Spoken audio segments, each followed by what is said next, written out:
Hello and welcome to Bahrain Now, your source of local initiatives, happenings, talents, and trends. I'm your host, Khalid Hidris, here to walk you through our exciting lineup of segments and personalities from around Bahrain. So don't go away, we'll be right back.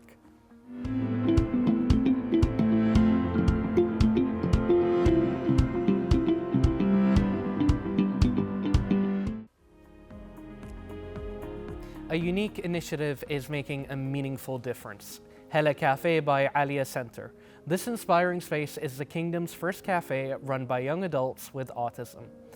More than just a cafe, it is a platform for growth, confidence, and opportunity.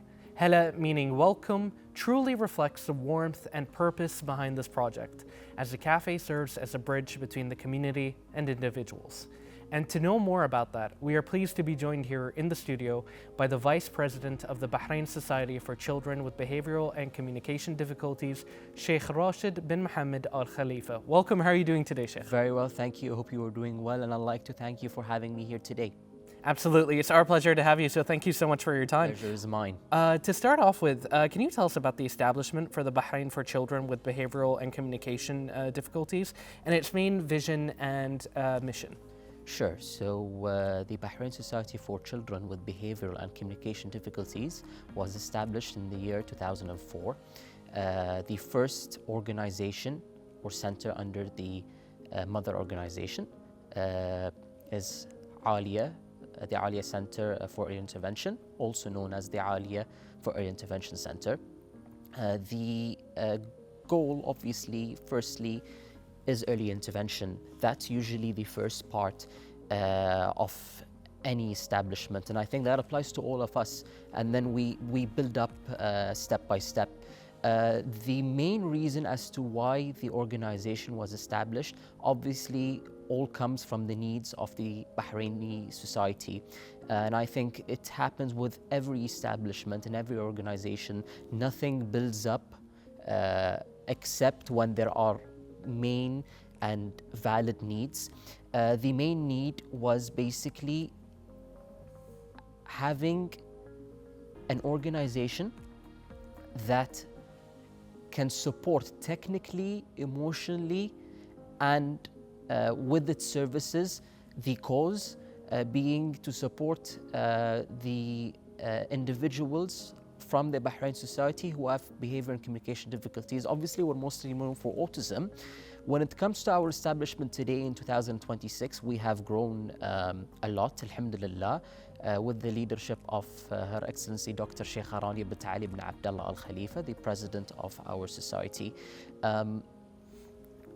We established the Alia Rehabilitation Center in 2022. We're now located in Ali, where it all started in Sitra, in a villa, by the way.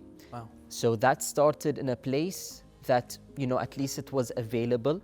And at the time, we were a very small organization, so the place did handle it. And we did expand in that area. Currently, the Ali National School is over there, and the school differs from the centers because the centers are registered under the Ministry of Social Development, and the school being a separate entities under the Ministry of Education, Private Education.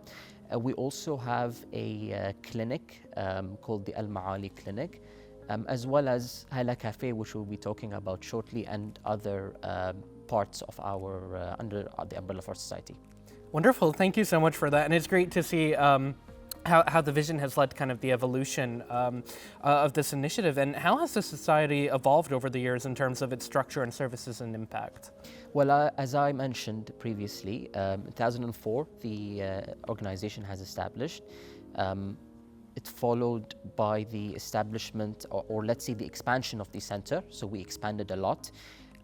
We obviously established, as you know, the Alia Rehabilitation Center in 2022. That focuses on young adults with that are on the spectrum, which is the ASD, Autism Spectrum Disorder. But of course, our organization also includes those with behavior and communication difficulties. The Al Maali Clinic was established about in 2013 or 2014. So that's how we expanded. So in terms of, I think you've mentioned something else as well. I our believe I services? mentioned the services and impact as Yes. So when it comes to the services and impact, obviously we have expanded on that. Early intervention, as I said, is the main part, and that's what we started with. Autism-specific educational programs is one. Obviously, you have speech therapy, communication support, occupational therapy, sensory support does play a big role when it comes to supporting those that are on the spectrum and who have difficulties in behavior and communication. As I said, behavior intervention, individuals' education plans. When it comes to this term, by the way, I think it's very important that we make clear today in the studio that each student differs from one another. It's not like levels where there is stage 1, stage 2. It's nothing like that. Each student have their strengths. They have, let's say, challenges. We all have challenges in life, but their challenges needs the right strategies, the right resources, and the right mentality, as well as their needs. When we identify that, including the gaps, they then follow an individual plan specialized to support them. Absolutely, and I think you've really eloquently surmised something that autism is a spectrum. It's not something that can look kind of like a one-size-fits-all. I've read quite a lot about, for example, how some people are quite like they mask pretty well, for example, their symptoms, and then there are other people where the symptoms are slightly more prominent in their cases as well. As a brother to Nasser, who has autism, it's a blessing. They can do things that I can't do. يعني سبحان الله هذه نعمة من رب العالمين. Including other services, I think let me just add to what you've said. Life skills, that's very, very important, and I think it applies to all of us. Transitional support towards mainstream education, and where appropriate, that's obviously our goal. We want them to get into the community. They should not be isolated. Inclusion is a responsibility. So that's, I think, something that we should all take from this interview, that inclusion is a must. It's not something like a favor in that sense. No, absolutely, I agree with you. And I think and anyone with, I think even the most basic understanding, I think, of psychology knows that, for example, like isolation is probably one of the worst things you can do to the human mind. So, I mean, I really love the inclusive and very multifaceted approach when it comes to really empowering people with autism, it sounds like. I appreciate that. Yeah. And now we've talked a little bit about the methods and kind of like the techniques of the center. Are there any specific, for example, like activities or events that the center offers in order to bridge that gap, for example, between individuals with autism and the community? Yes, so I think one of our main events on an international level, we have the Untangle Autism Conference. That happens, it's an annual conference. The last one we've done was in 2024. So we've been doing that for the past couple of years. This conference is on a global level a great opportunity to build bridges between us and other societies, to learn from each other, to learn from our experiences, to identify the challenges we face as a global region. So that's more on the professional and technical aspect, as well as the humanitarian aspect, because the cause is humanitarian. In terms of our center, we've done events such as the Run for Autism event. Our first one was in 2023. We've done one in 2024.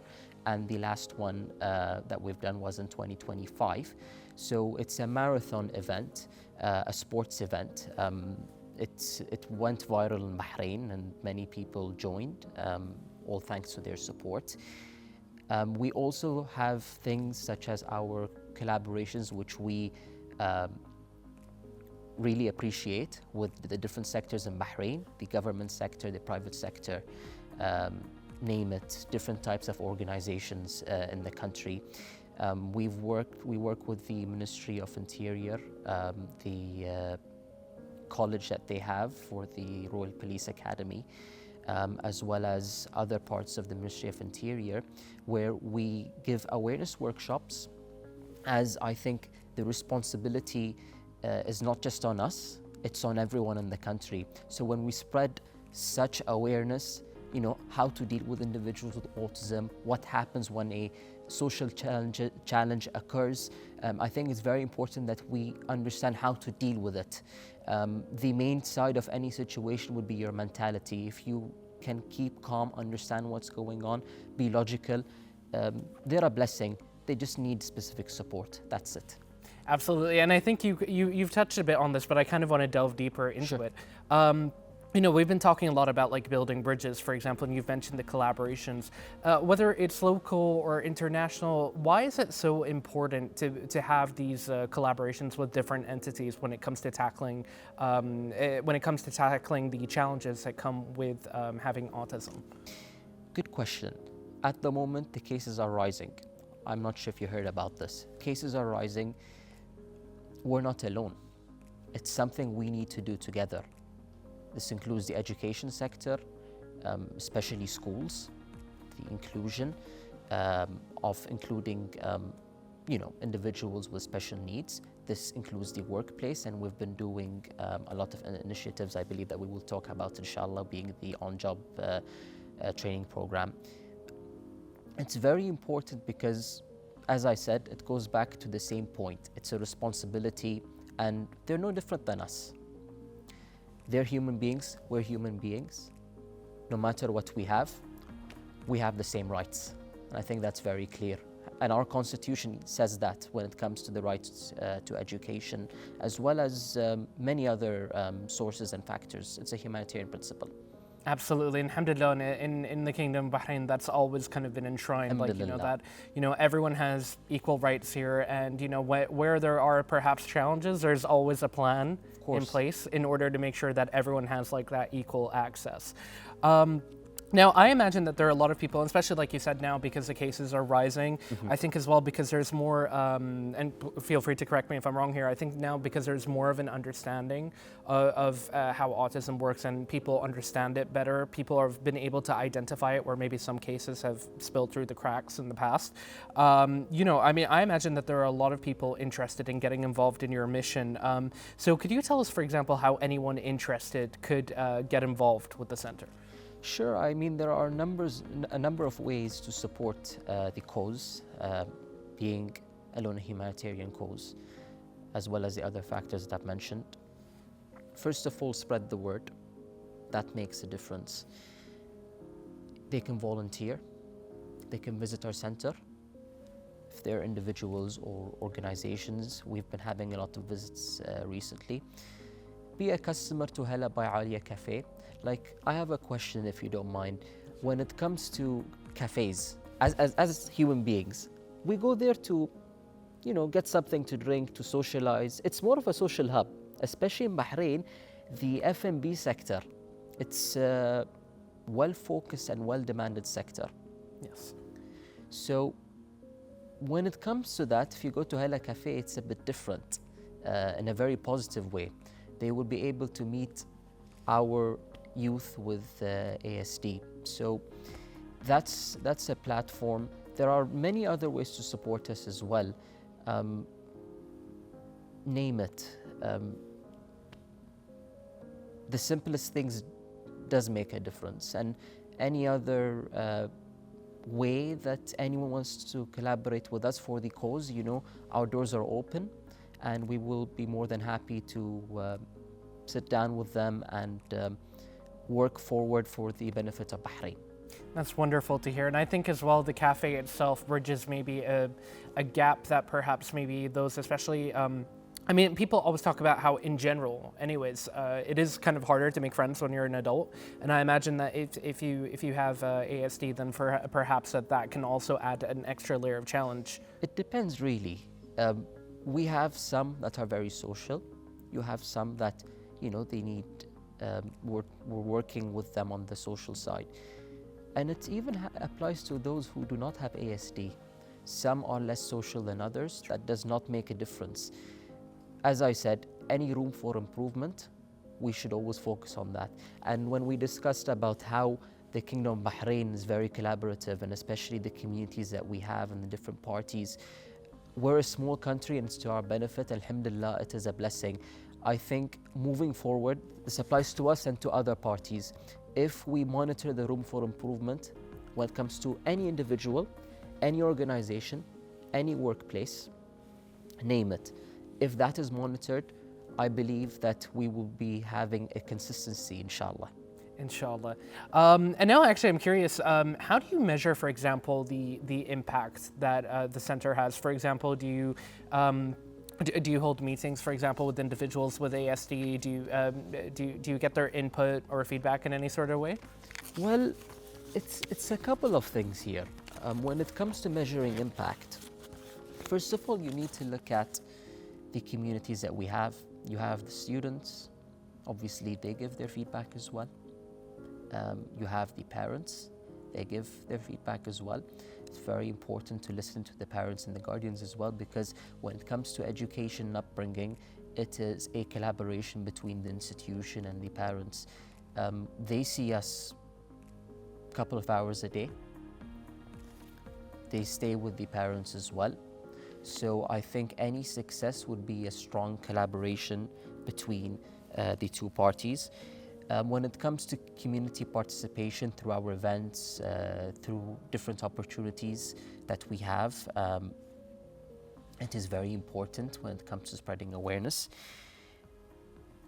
Growth in public awareness, obviously, as I said, it is very, very important, and that's something we need to focus on. Things like employment placements. So we've talked about the on-job training program. We've talked about the social side, now moving to the, let's say, the side of work experience, yes. The career side of it. Now, we have the on-job training program. We've collaborated with various parties. You have the Lulu hypermarket, you have banks such as Al Baraka Bank, you have hotels such as the Lee Meridian and other hotels who have supported us in the Kingdom of Bahrain. So the hospitality sector did play a very big role. So to all the parties that have supported us, a big thank you from us. Name it, you know, we have so many organizations that were looking to collaborate with us. We've just signed with the Al Zayani Investments. Mr. Nawaf Khalid Zayani, who is the vice chairman, came to us and we've signed an agreement with them. So it's various parts of different career sectors, and they've actually employed a number of students as well. So, you know, that's, alhamdulillah, that's a great achievement.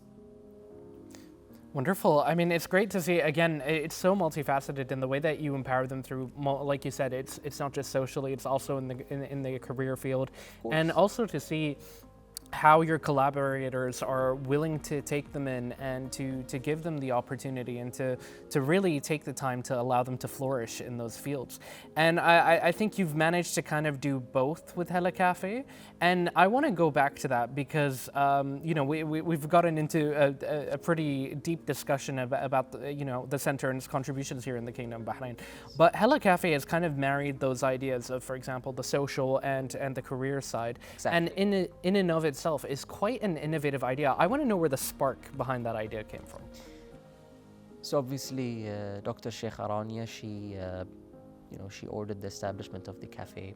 We have a number of parties who have supported us as well, and we thank them for that, from sponsors to collaborators. As you said, it's a two-in-one. We have the social side of it, where students will be able to social with the community, customers when they come to us. It's a different feel, and you should visit us as well as the people who are watching us. Inshallah. Please visit us at Hala Cafe, because it's very different when they see it. So you have the social side and you also have the career side. It's more in-house training, because the cafe is on the ground floor of the center. Obviously the entrance is different to the entrance of the center. So it's two-in-one, and they do that during their working hours. So when they come for, during the weekdays, when they come for, to focus on their program in the center, they have allocated slots, and they have different shifts as well, where students will go down from the youth center, which is the Ali Rehabilitation Center, and operate from there. There are different tasks. So you have things like administrative tasks, things like, getting the bill ready, all of that. Cooking as well. We have the kitchen on the first floor, and we have specific equipment to basically manufacture our products from Hala Cafe. So it happens upstairs. We have chocolates, we have cookies, we have sandwiches, etc. So it's a number of products that we have, and it's 2-in-1, you know what I mean, as you said. Wonderfully said. And, for example, I want to talk a little bit more about the name. How did the name come about? Hala is a greeting, as you said in the beginning. And I think the best way to start anything is greeting the other party. So that's how the name came about. Wonderful. It's great to see as well, like it's kind of taken the warmth from the entire initiative, whether it's the center or Hala Cafe, and kind of just put it into the name, and I really like that as well. And it's got a unique name as well. It's kind of, it encapsulates not only the brand, but what it represents. And now I'm wondering if you could share maybe some success stories of students who have transitioned from the cafe into maybe different sectors. Sure, so we had students who were at the center, and now they're in the main street. Some have even graduated from university and are now fully independent working. It's all from the guidance of Allah, alhamdulillah. You have some who were at the center and are now employees in different various sectors, as I mentioned, and obviously the on-job training program did play a role.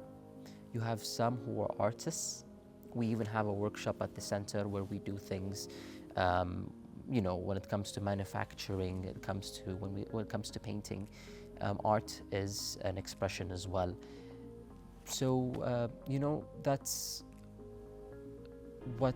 these are different points. Obviously, there's more to it, but that's one aspect of success stories that we have in general.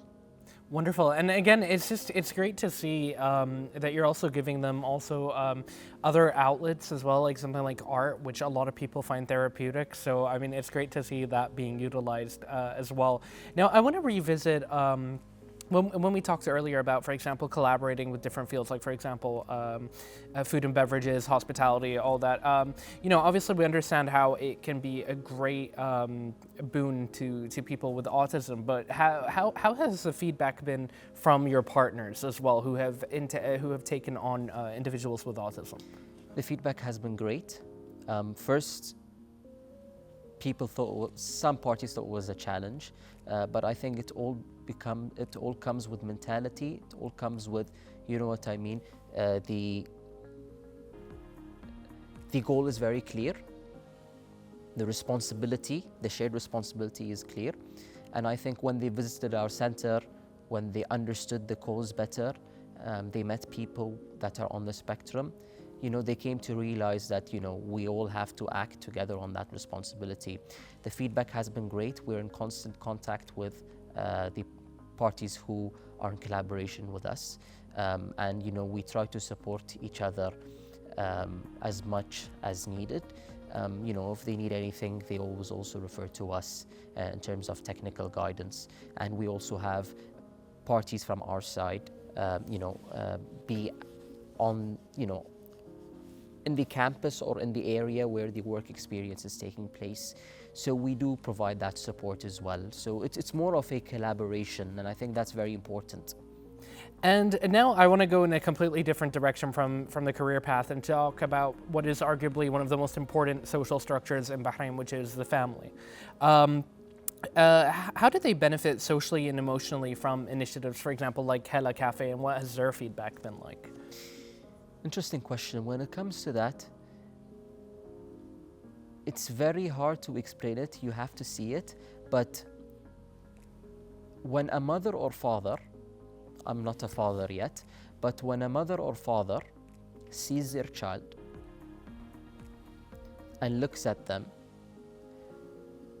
revisits the challenges that they've faced, seeing them being independent, is just a blessing for them.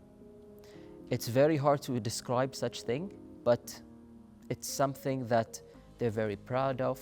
And when you have that positive, feeling, that creates room for motivation of just doing more and more. And no matter what we do, there is always room for improvement at any stage in life. This applies to us as individuals. So as I said, it's very important to always fill it up. You know, you've mentioned quite a lot, and I think rightfully so, individualism, right? And taking into account individual traits throughout this journey. The center offers, has a diverse group of individuals. And like you mentioned earlier, autism is a spectrum, and it can look different kind of with each person who has it. How do you tailor the programs to meet their diverse needs? I imagine that can be a bit challenging. There are a number of points, but as I said previously, it's all about looking at their needs, looking at the challenges that they have, looking at, what they need in terms of support, ensuring that they have the right type of support with the programs that we've had, and I mentioned a number of them as well, from speech to behavioral to career support, etc. And you just try to meet their needs as much as possible. The family does play a role.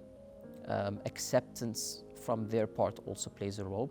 So I think when it comes to any challenge or any, let's say, goal that you need to reach, it all comes with understanding each other, having a mutual point of understanding, and understanding that if we take this path, we will reach the goal. I think when you understand what the goal is, then you'll know what path to take, taking into consideration a number of points that I've mentioned.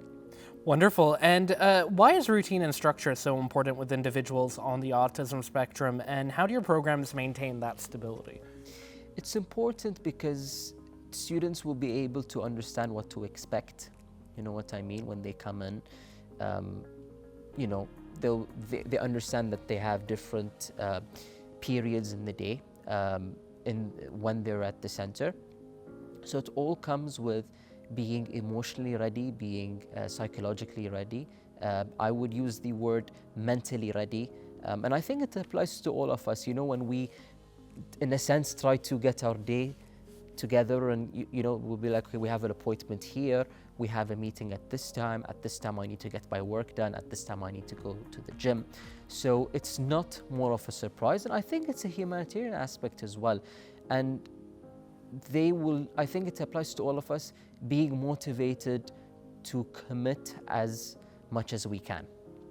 And this year there's a theme of, under the name of Autism and Humanity, Every Life Has Value. How do you think this is reflected in your initiatives? The cause is humanitarian. Individuals with autism are human, like us. It's a name that just represents the whole factual reality. No, and I think you've made that also, when I heard it, I think I was immediately thinking about all of the points that you've hit throughout this entire discussion. And I think that that's a very fitting name for the theme. Looking ahead, what are your future plans and upcoming projects, such as Amana Residential Village and Infinity Teacher Training? And what message would you like to share with the community? Sure. So when it comes to the residential village, the name has not been confirmed yet. However, when it comes to the idea, we're looking at building a residential village in collaboration with the Sunni endowments. We have signed with them a few months ago. So it's a residential village based on the needs of the Bahrain society, a residential area for those on the spectrum and individuals with difficulties, the difficulties that I've mentioned, behavioral or communicational, an area that is also educational, recreational, and career-based. So a residential area or a neighborhood that provides the services that we need in our daily life. Wonderful. And lastly, I just want to ask you, I think you're probably aware of this, but there does seem to be a lot of misinformation out there about autism, especially with the rise of social media. And I think a lot of people, I mean, I'm guilty of this myself. I think a lot of us are simply because, you know, the media, whether it's traditional media or social media, kind of has a very skewed portrayal of autism. How would you clear misconceptions that the average person has about autism? 2 points. Firstly, you've asked about the Infinity College. Yes. And I forgot to answer that. I'm very sorry. When it comes to the college or the institute, so the institute, the aim is to train teachers and parties from the education sector to help combat and fill the gaps when it comes to the rising cases at the moment. So that's in a nutshell the whole aim of it. When it comes to misinformation, I believe that does not just apply to autism, it applies to other things. Social media is a very beneficial, and the media is a very beneficial sector that can support all of us, but I think we need to understand how it's used. Sometimes when people write things on social media and use media platforms to write things, sometimes it's like you have two books, two parties, two or more. One talks about their side of the story, the other one talks about their side of the story. Sometimes they highlight a point, even though if it's true, it's not really the whole reality of the picture. And then the conclusion is something different to what has happened. So I think our message today in the studio is be careful before you say something, think twice. Doesn't matter the number of times that you think before saying it, but look at it from all angles. Look at the positives, look at the cons, everything has pros and cons. Look at the, let's say, the things that will happen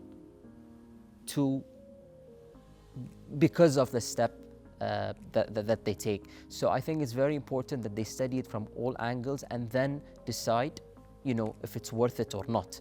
When it comes to autism, as I've said in the beginning, it's a blessing. We just need to do what we're doing as a society, think about it the right way. If individuals in general, not just with autism, with misinformation, before confirming a point, let them look at the factual reality and study it. And sometimes when we look at the factual reality, it may not give us the answer. Very wise words. Thank you so much for that. And I'd like to thank you again, Sheikh Rashid, because this has been a very informative talk. It's really great to hear about everything that the center does, to hear about Hala Cafe. I honestly hope that it only continues to evolve for the best going forward. And inshallah, we can have you back one day to discuss even more developments. Inshallah. Thank you very much. I appreciate your efforts and thank you for having me here. And obviously, as I've said, the media sector, you support us a lot. So I think, inshallah, that this session will be an opportunity to raise awareness and support the community of the Kingdom of Bahrain. Inshallah. Thank you so much again. Thank you very much. Ladies and gentlemen, stay tuned. We have even more coming up here on Bahrain Now.